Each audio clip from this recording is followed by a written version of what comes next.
هر کودکی که حرف نمیزنه یا کم حرف میزنه هم لزوما اوتیسم نیست. میتونه یه تأخیر گفتار ساده باشه اگر ویژگی هایی که در ادامه ویدیو میگم رو داشته باشه.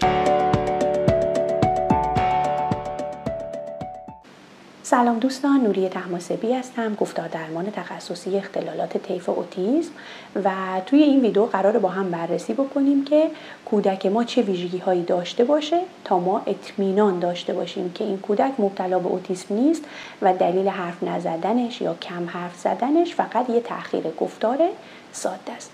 موردهایی که باید حواسمون بهشون باشه و اونها رو بررسی بکنیم. مورد اول بحث ارتباط هست. ارتباط به زبان ساده یعنی اینکه فرد بتونه منظورش رو برسونه و منظور شما رو متوجه بشه. وقتی که یه بچه‌ای تأخیر گفتار داره، حالا تو هر سنی هست، ممکنه 5 سال باشه، 4 سال، 3 سال، 2 سال و نسبت به سن خودش عقب‌تر باشه، دقیقا مثل بچه‌های سن پایین تر از خودش عمل میکنه. یعنی منظورش رو میتونه برسونه ولی به زبان ساده تر. خب فرض کنید یه بچه 4 ساله وقتی که تشنشه میاد میگه مامان تشنمه، آب میخوام.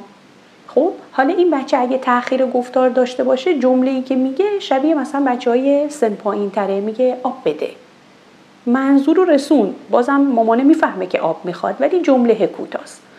اگه این بچه 2 ساله باشه، خب خودش میگفت آب بده، حالا اگه تأخیر داشته باشه ممکنه بگه آب، فعلش رو نگه، یا حتی آب رو هم نگه ولی به جاش مثلا اشاره میکنه به آب و باز مامان متوجه میشه که آبو میخواد. اگه یه جایی طرفش متوجه نشه که درخواست این بچه چیه، این بچه اصرار میکنه روی خواستش، مثلا مامان میگه مامان این آبو میخوای، با سر نشون میده یعنی نه و اشاره میکنه مثلا به یه چیز دیگه تا زمانی که به اون خواستش برسه. یعنی هم شفاف سازی میکنه، با همین اشاره در واقع داره توضیح میده برای مامان که اینو نمیخوام اونو نمیخوام، و هم روی خواستش پافشاری میکنه، یعنی تلاش برای ارتباط. خب حالا اگه بچه‌ای مبتلا به اوتیسم باشه چی؟ این بچه‌ای که مبتلا به اوتیسمه اگر که کلام نداشته باشه از این اشاره استفاده نمیکنه، به جاش مثلا دست مامانه رو میگیره، اینور میکشه اونور میکشه و کلا روش ارتباطش از طریق دست کشیدنه، میبره به سمت یخچال. به جای اینکه خودش اشاره بکنه به اون چیزی که میخواد، دست مامان رو میبره به سمت اون چیزی که میخواد. یعنی نمیدونه که خودش میتونه ارتباط رو برقرار کنه و بقیه رو به عنوان ابزار استفاده میکنه. میخواد مثلا در رو باز کنه، دست مامان رو میبره میذاره روی دستگیره در که برام باز کن. اگرم کلام داشته باشه ممکنه که اون ساختار کلامی یه سری ویژگی هایی که مختص بچهای طیف هست رو داشته باشه. مثلا به جای اینکه بگه آب بده یا من آب میخوام، بگه آب میخوای، یعنی مثلا ضمیرش رو جا به جا بگه. و اگر که طرف مقابلش متوجه منظورش نشه یا شروع میکنه به قشقرق، خب یعنی شفاف سازی نمیکنه که چی میخواد، یا اینکه ممکنه اصلا قید خواسته رو بزنه و بره، یعنی تلاش برای ارتباط نمیکنه. این یه تفاوت ارتباط بچه‌های اوتیستیک. یه تفاوت دیگه‌ای که دارن بچه‌های تأخیری و بچه‌های مبتلا به اوتیسم اینه که بچه‌ای که تأخیره فقط وقتی که نیاز داره نمیاد سراغ شما.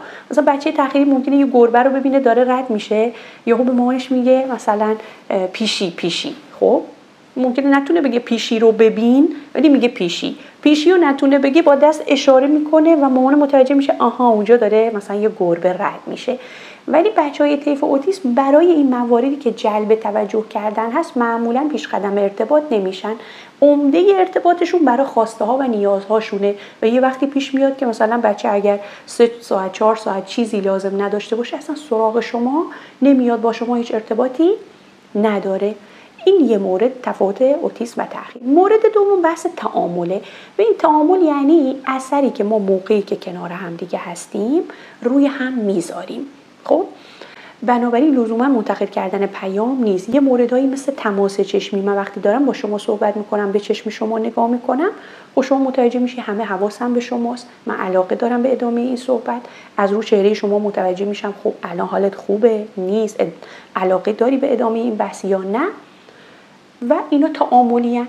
توی بچه‌ای که تأخیری هست تعامل معمولا سالمه. حالا نهایتاً اگر سن بچه بالاتر باشه باز شبیه بچه‌های سن پایین‌تر عمل میکنه، ولی تعامل داره، صداش میکنی برمیگرده، میدونه که باید به شما توجه بکنه، شما ناراحت هستی متوجه میشه، حتی اگر ببینه شما یه جایی ناراحتی گریه میکنی میاد پیشتون، ممکنه نازتون کنه یا به نوعی به شما بفهمونه که چرا ناراحتی، یعنی متوجه احساس شما میشه. بهش لبخند بزنی اونم لبخند میزنه، جواب شما رو میده. ولی این موارد در بچه طیف اوتیسم یا وجود نداره یا خیلی ضعیفه. یه وقتایی پیش میاد مثلا خانواده بچه‌ای که اوتیسمه میگه که اصلا احساس میکنیم ما رو نمیبینه، اگر پشتش به ما بود و ما رفتیم بیرون اصلا متوجه حضور ما دیگه نمیشه. این سبک تعاملی مختص بچه‌های طیف اوتیسم هست. مورد سومی که با هم تفاوت دارن بچه‌های تأخیر و بچه‌های طیف اوتیسم مهارت تقلیده. ببین تقلید یعنی ادا در آوردن.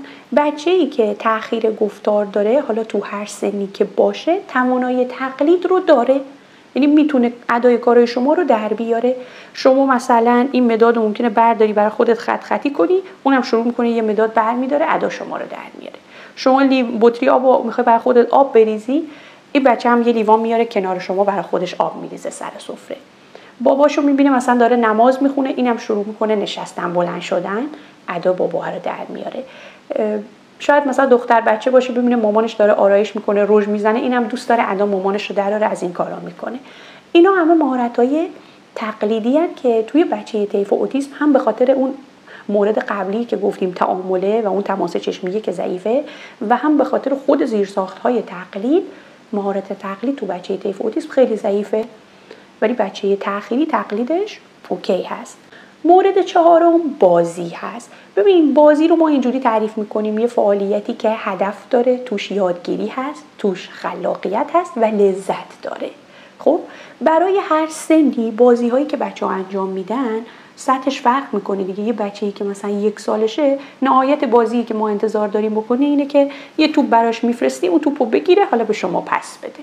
یعنی به ما توجه داشته باشه، یه توجه مشترک دو طرفه داشته باشیم با هم و اون حالت لذت و رد و بدل شدن و مفهوم گرفتن و دادن رو بفهمه، میشه بازی. سطح میاد بالاتر، بچه مثلا یه سری بازی ها با وسایل انجام میده دیگه، مثلا لیوان خالی رو میگیره دستش ادا آب خوردن در میاره، گوشی رو میگیره کنار گوشش ادا حرف زدن در میاره. سن میره بالاتر یاد میگیره با هر اسباب بازی چه جوری بازی بکنه، سرسره میبینه سوار شه، الاکلنگ سوار شه، ماشین میگیره چه جوری باهاش بازی بکنه، بازی بسازه. تو سنین بالاتر با بچهای دیگه اصلا بازی میکنه، بازیاش اشتراکی میشن، وسط بازی رعایت نوبت رو داره، میذاره بقیه اسباب بازی بردارن بذارن، بازیای گروهی انجام میده. ولی توی بچه طیف اوتیسم شما معمولا هیچ کدوم از این سبک بازی ها رو نمیبینید، هم به خاطر اون بحث تعاملی که ضعیفه، هم به خاطر مهارت تقلید که ضعیفه، هم به خاطر توجه مشترک که ضعیفه و معمولا رفتارهاشون یه سری رفتارهای تکراریه که توش خلاقیت نیست، یادگیری خاصی توش اتفاق نمیفته، هدف خاصی هم دنبال نمیکنه. یعنی شما یه اتاق اسباب بازی برای بچه طیف اوتیسم خریدی، این بچه فقط میره سراغ 1-2 تا اسباب بازی و با اونام همیشه یه مدل ماشینا رو میبره میاره و خلاقیتی توی بازی دیده نمیشه. اینم از بحث بازی. تفاوت بعدی که دارن وجود مشکلات حسی هست. ببینید بچه‌ای که فقط تأخیر گفتار داره، هیچ مشکل دیگه‌ای کنارش نداره، عکس العمل حسیش، واکنشش به محرک‌های حسی دقیقا مثل افراد عادی هست. ما هممون حس بینایی داریم، شنیداری داریم، بویایی داریم، چشایی داریم، حس لمس داریم و هر کدوم از اینها وقتی محرکش که میاد از یه حدی بیشتر بشه دیگه اذیت میشیم، از یه حدی کمتر بشه اصلا انگار دیگه دریافتش نمی‌کنیم. خب مثلا الان صدا از یه حدی بیشتر بشه من ممکنه دیگه دست بذارم رو گوشم و از یه صدی هم کمتر باشه ممکن اصلا متوجه نشم صدا اومد. بچه‌ای که تأخیری هم باز به همین شکل، این رفتاری که جلب توجه بکنه یا خیلی حساس باشه، چه به نور، چه به صدا، چه به لمس، چه به بحث غذاها، از بابت چشایی بویایی نداره از این مشکل‌ها. اما بچه‌ای که طیف اوتیسمه مشکل داره توی بحث حس‌ها. یهو مثلا شما می‌بینید بچه به خاطر حس چشایی فقط 1-2 تا مدل غذا می‌خوره، دائم داره تو خونه میچرخه، اصلا نمیتونه بشینه رو نوک پنجش مثلا داره راه میره به خاطر درگیری های حسی که داره. میخوای موهاشو کوتاه بکنی، قشقرق داره. میخوای ببریش حموم، نمیشه. خوابیدنش با 1000 تا ماساژ و آرامسازی و صدای سشوار و صدای کولر رو. ببین مثلا اینجور به هم ریختگی های حسی توی بچه‌ای که فقط تأخیره معمولا وجود ندارن. مورد بعدی بحث رفتارهای تکراریه. باز هم رفتارهای تکراری که توی اختلال اوتیسم هست، رفتارهای کلیشه‌ای، توی بچه‌ای که تأخیریه ما این رو نداریم. خب ببینید بچه چه 4 سالش باشه، بچه‌ای که تأخیریه چه 2 سالش باشه، مثلا میخواد هیجانش رو نشون بده، خب میخنده. خب حالا اگر بچه کلام داشته باشه ممکنه بگه مثلا چه جالب، نگاش کن. ببین هیجانش رو به شیوه معمول ما بروز میده. ولی بچه طیف اوتیسم ممکنه که موقعی که هیجان داره شروع بکنه به بال زدن. خب این یه رفتاریه که کلیشه‌ای هست، تکراری هست، قالبی هست، توی بچه تأخیری دیده نمیشه. یا کلیشه هایی که به صورت تکراری رو وسایل داره، مثلا کلیشه باز و بسته کردن در داره، کلیشه خاموش و روشن کردن لامپ رو داره، علایق خیلی محدود داره. مثلا این بچه از کل اسباب بازی ها فقط ماشین دوست داره، هر اسباب بازی دیگه میخوای اصلا سراغش نمیره. ولی بچه‌ای که تأخیریه به همه محرک‌ها میتونه توجه بکنه. حالا شاید یکی رو بیشتر یکی رو کمتر، ولی توجه رو میتونه تقسیم بکنه، توجه رو داره، علایق خیلی شدید نمیبینی به اون شکل که بتونه زندگی روزمره رو مختل بکنه. و مورد بعدی که با هم تفاوت دارن و مورد آخر هست بحث درک زبان. ببینید توی بحث درک زبان، خصوصا برای سنین پایین‌تر زیر 3 سال البته بیشتر، خب همه بچه‌ها چه بچه تأخیری باشه چه نباشه، قسمت زیادی از درک بچه وابسته به بافته. یعنی از طریق سرنخایی که ما داریم میدیم این بچه درک میکنه. فرضاً میخوایم بریم بیرون، میگیم که خب برو کفشاتو بیار، دیگه از طریق این که داریم میریم بیرون این بچه فوراً میره کفشاشو میاره، ولی درک کرد، متوجه شد، رفت آورد. وقتی بچه شما تأخیریه، این مدل دستورایی که تو بافت هستن خیلی راحت، یعنی از شما مادر بپرسن میتونی با اطمینان بگی فلان دستور و فلان دستور رو حتما متوجه میشه. یه سری چیزا رو مثلا شاید بگی من چک نکردم، دقیق مطمئن نیستم. یه سری آیتم های دیگر رو هم حالا به صورت غیر از بافت، ببین مثلا من الان اینجا نشستم دارم صحبت میکنم، بافتمونم بافت مثلا بیرون رفتن نیست، ممکنه به بچه بگم برو کفش منو بیار. بچه اگه رفت آورد پس کفشو میشناسه، بیارم میفهمه. خب شما ممکنه چند تا از این دستورا رو هم بگی که آره اینا رو هم هر جوری بگیم بچه‌م میدونه. یعنی وضعیت درکی بچه برای شما مشخصه و معمولاً هم سطح درک یه ذره جلوتر از بیان یا همراستای با بیان هست. یعنی یه سری چیزها رو هم میفهمه ولی نمیگه. مشکل شما فقط حرف زدن است. تو بچه طیف اوتیسم چی؟ 2 تا حالت تضاد داریم. یکی این که بعضی وقتا بچه یه چیزایی میگه ولی درکشو نداره. یعنی مثلا به مرحله رسیدی که اکو کلام داره، جمله ها رو تکرار میکنه، شما میگی بذار رو میز، این بچه میگه بذار رو میز.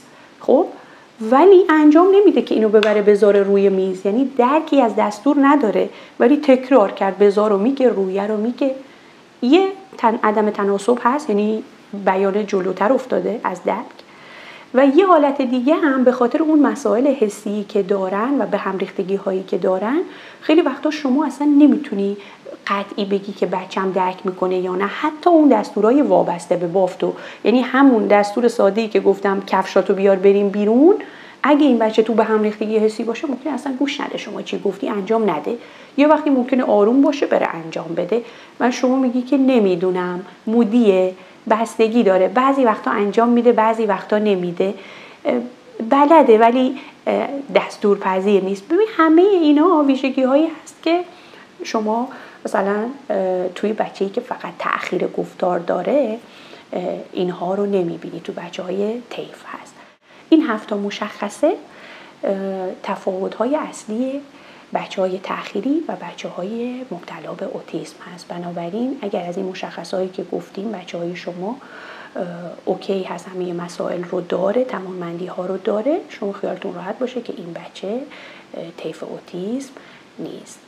امیدوارم که مطالب براتون مفید بوده باشه. خیلی ممنونم از اینکه وقتتون رو برای تماشای این ویدیو گذاشتید و اگر که علاقه‌مند به حوزه اوتیسم هستید و ویدیوهای این چنینی رو میپسندید، خیلی خوشحال میشم که کانال خودتون هست رو دنبال بکنید، سابسکرایب کنید.